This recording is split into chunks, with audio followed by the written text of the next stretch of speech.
My name is Evan. I'm 28 years old. After my divorce, I moved to a small town named Cheatham in Alabama. Apart from my parents' house, I didn't really have anywhere else to go, so I came to live in my grandfather's old house. He passed away a few years ago and left the place to us. It's about 10 minutes outside town, sitting on 10 acres surrounded by woods. It's real quiet out there. I thought I'd enjoy that. The house is old, wood floors that creak, doors that stick, the kind of place that always feels a little cold, no matter how high the thermostat is. But it was free, and I didn't have a better option. The first few nights were normal. I unpacked and cleaned. I spent the evening sitting on the porch with a beer. It was peaceful. No traffic, just the wind through the trees and the occasional owl. But then the noises started. The first time I heard it was on the 7th night. I had just gotten into bed around midnight. I was almost asleep when I heard whistling outside. It wasn't a song I recognized, just a slow, broken tune. Off-key. It sounded like someone walking through the woods behind the house, whistling as they went. It creeped me out, but I figured it was some hunter or drunk neighbor. The next night, it happened again. Same time, same tune, but this time it sounded closer. I got out of bed and turned on the porch light, but I didn't see anyone. I went outside with a flashlight and checked around the yard. Nothing. No tracks, no sounds of someone running off, just the whistling fading deeper into the woods. I tried to ignore it. For a couple of nights, I just stayed in bed and tried to sleep through it. But every time the whistling would start around 117 a.m. I know that sounds like a random number, but I swear it was always around 1:15 or 1:19 somewhere there. It was like clockwork. I started thinking maybe someone was messing with me on purpose, someone who knew I was out there alone. I called the sheriff's office a few days later. An old deputy who I'll call Deputy H came out. He'd been in the job a long time. When I told him what was happening, he got real quiet. He said word for word, "Your granddaddy used to call us about the same thing. Said someone was whistling around the property late at night, always in the spring. We never found anything. I figured he was just getting old. But now you're hearing it too." That shook me. I had no idea my grandfather dealt with this. Deputy H told me to keep the doors locked and stay inside after dark. I started doing that. Not like I wasn't already. I double-checked every window. One night, I even put chairs under the doorknobs, but the whistling kept coming closer every night. One night, I heard it behind the shed. It was louder than usual, like the person was standing right outside. I grabbed my flashlight and looked through the blinds. I didn't see anyone, but I didn't dare go outside. The next night, I heard it from the front porch, right by the door. 3 long whistles, then silence. The night after that, it came from under the floorboards. I swear to God, it was like someone was in the crawl space, whistling up through the vents. I didn't sleep at all that night. I started digging through the attic the next day, trying to find anything my grandfather left behind. I found a box of his journals. He wrote about the whistling. He said it happened every spring for over 10 years. He didn't know who it was, but he thought it was someone watching the house. He said he used to sit up with a rifle by the front door just in case. He said it only ever happened when he lived alone after my grandmother died. I called Deputy H again. He came by and read the journal, and he looked nervous. He told me to be careful. He said, "Don't open the door if you don't know who it is." That night, I stayed up. I sat on the couch with a shotgun across my lap, a shotgun I barely knew how to load. I waited. At 1:17 a.m., the whistling started again, but this time it didn't come from outside. It came from the hallway inside the house. I froze. The hallway light was off. I could hear the whistling moving closer step by step. I stood up, aimed the shotgun, and shouted, "Who's there?" The whistling stopped. I flipped the hallway light on. Nothing was there, no one. I didn't sleep again after that. It was 2 nights since then, and I hadn't heard it again. I was getting sick. I didn't know who this person was. I didn't know why they picked me or my grandfather, but it was real, and I knew it was. I don't believe in hallucinations to that degree, nor do I believe in anything paranormal. This was a real person. After that night, things went quiet for 2 days. No sounds, no movement, no sign of anything. I thought maybe it was finally over. On the 3rd night, I went to bed just after midnight. I didn't stay up this time. I left the hallway light on just in case. At exactly 1:17 a.m., I woke up to a new sound. Not whistling, knocking. Slow, paced out knocks. 3 of them. They were coming from inside the house, from the back door. Then silence. I didn't move. I stayed in bed, listening. A minute later, I heard a new sound. A creak from the floorboard in the hallway. Then another. Someone was walking. The hallway light went out. I grabbed my shotgun, heart pounding, and stepped out of the bedroom. The hallway was dark, but at the end of it I saw something. A person wearing black clothes, pale face. They were standing perfectly still, just watching me. I raised the shotgun, but my hands were shaking. I tried to speak, but my mouth was dry. I raised the shotgun, but my hands were shaking. I screamed, "Don't move!" with my shaky voice. I saw in the dark the person slowly start lifting their leg and turning as if they were about to run. I screamed, "Stop!" And at that moment, they darted out of the hallway, out of my line of sight. I heard their surprisingly heavy footsteps stomping out the front door into the dark.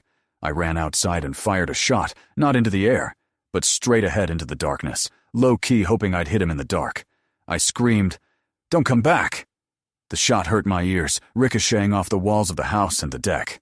I locked up the house, got to my truck, and drove into town. I slept in my truck that night.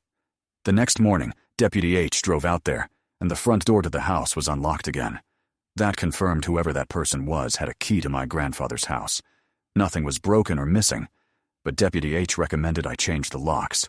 And he also, off the record, suggested I move out of that old place because someone out in those woods hasn't taken kindly to either my grandfather or myself being in that house.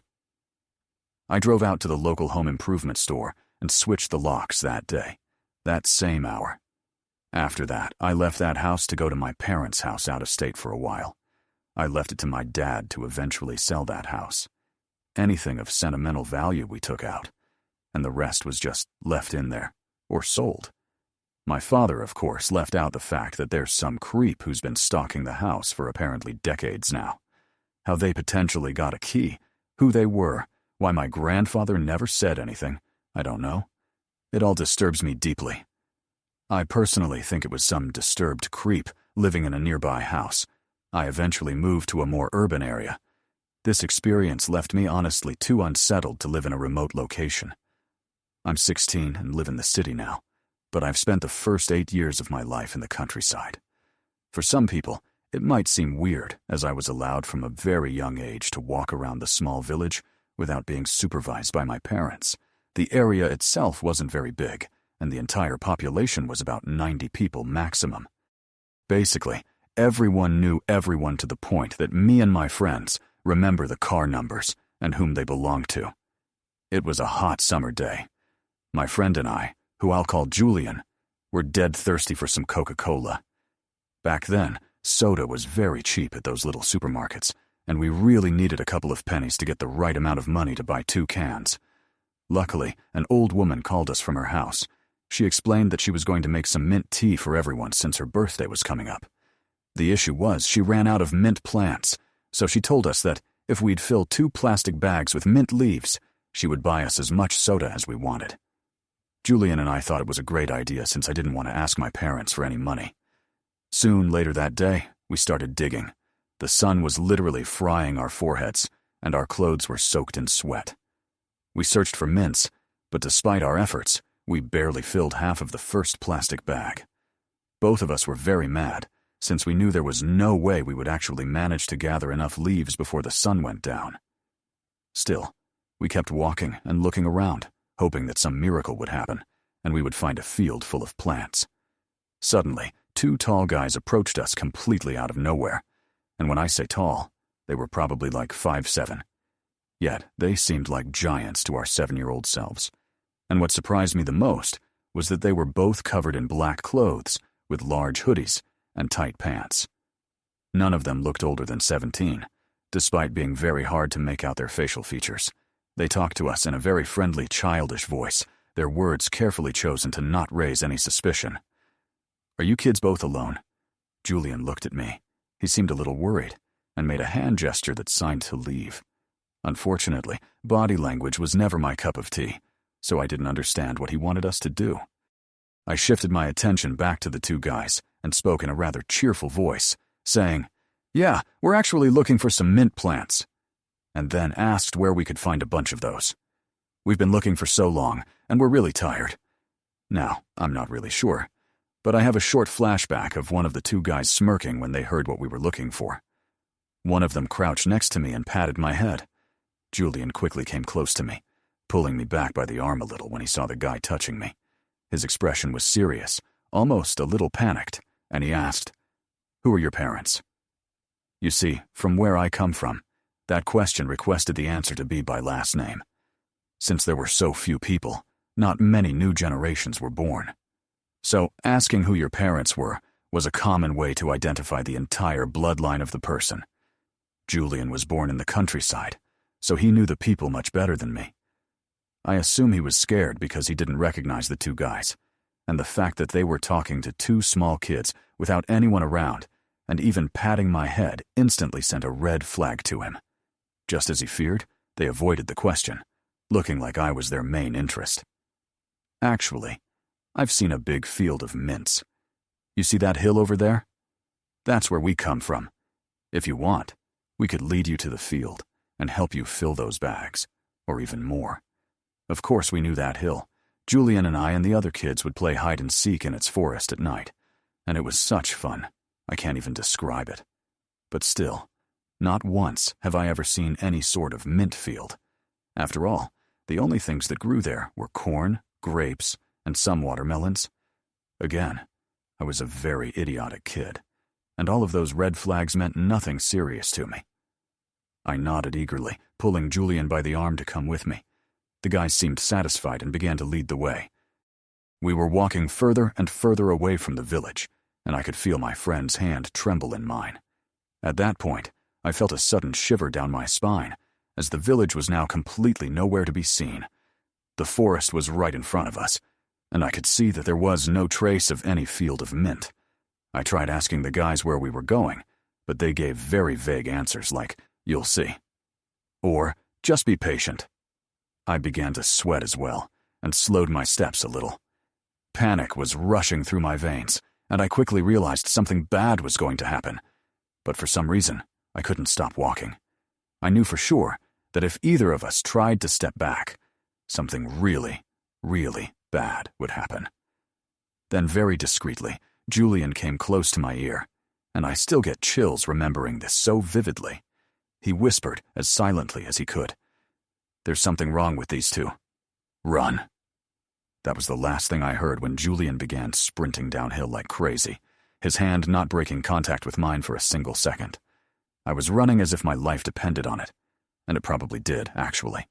I could hear the two guys curse, and eventually they started chasing us from behind. I started crying loudly with fear, not stopping in my tracks. I'm sure I wasn't even breathing, and I can't understand how in the world I ran for almost 2 kilometers back into the village without a break or a breath. The woman who asked us to look for the mint saw us both full of tears and sweat. Our faces were pale, as if all the blood left our bodies in that very moment. At some point, as we got closer to the village, those guys must have stopped following us. She calmly took us inside and gave us some chocolate to feel better.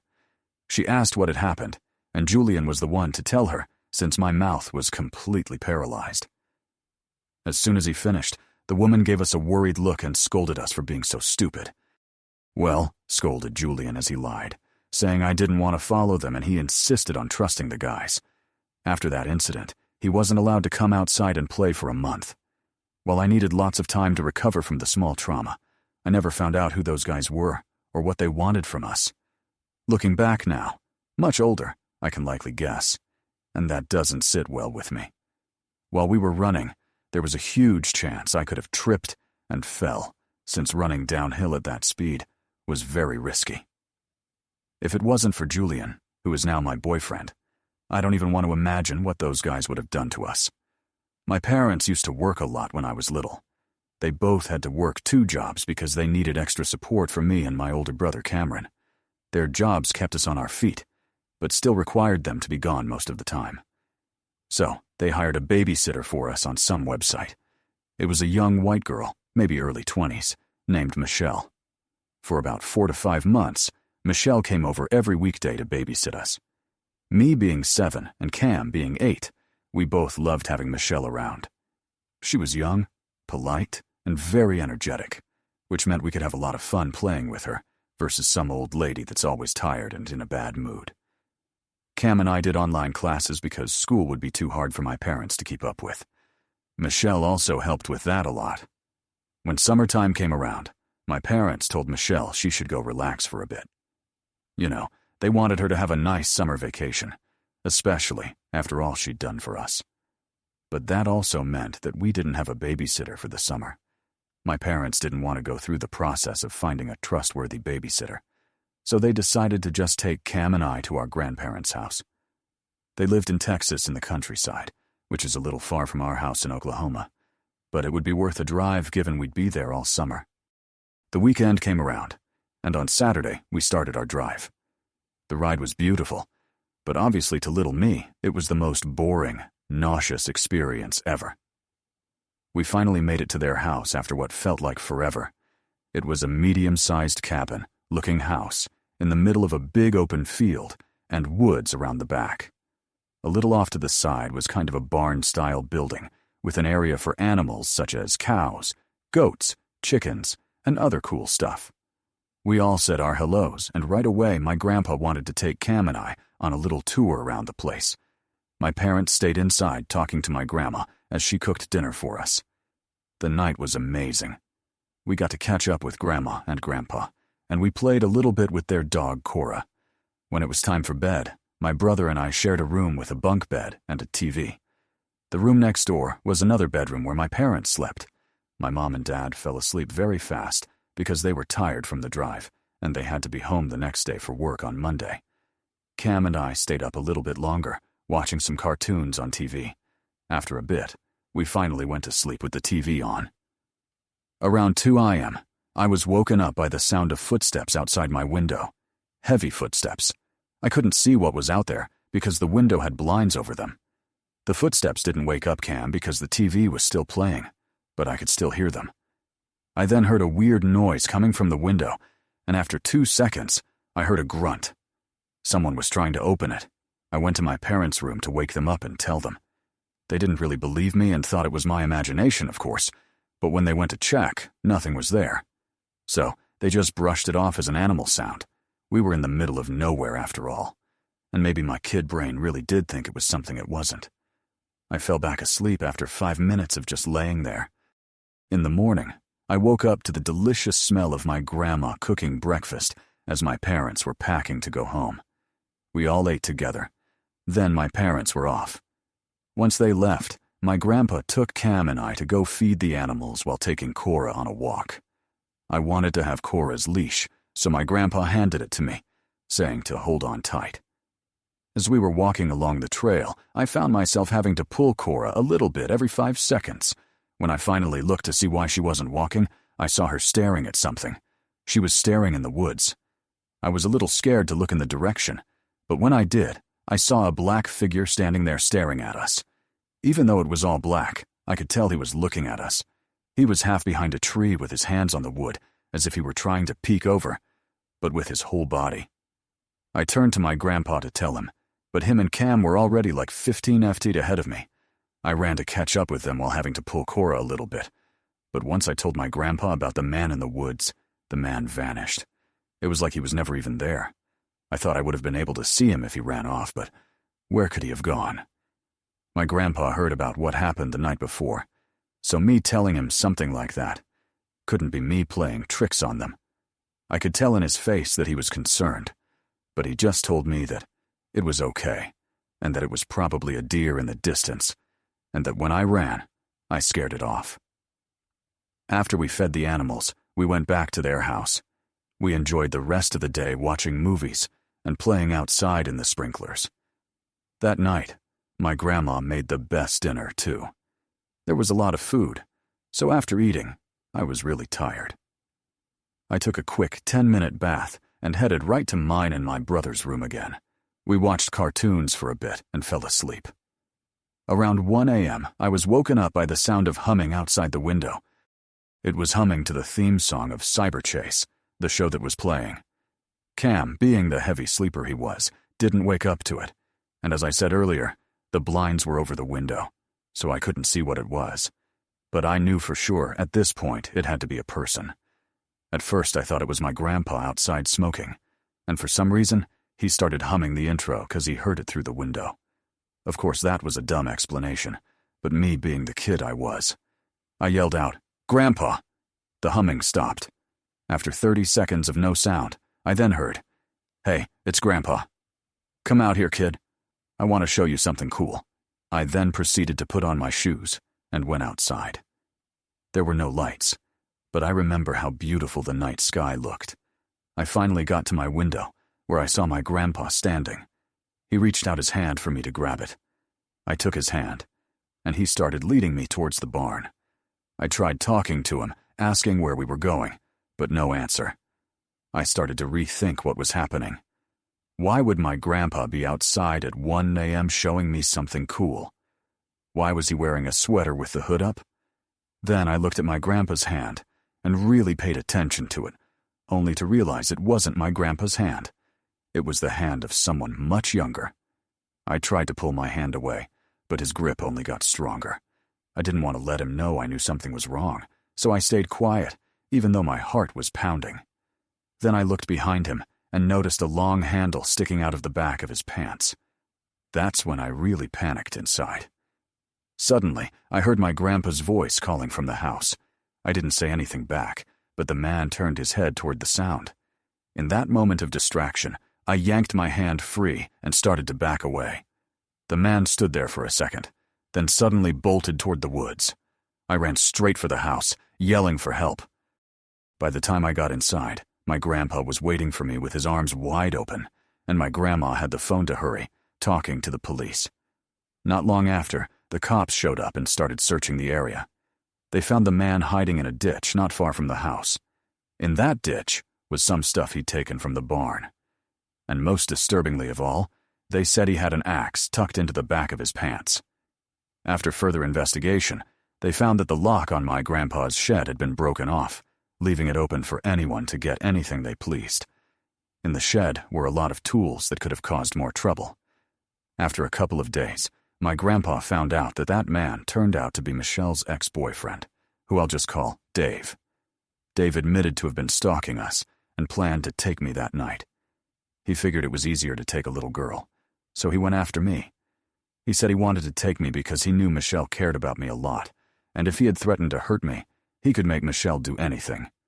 Dave stated he mainly wanted to use me to get back with Michelle because he wanted to start over and live a happy life with her. He claimed he was never actually going to hurt me.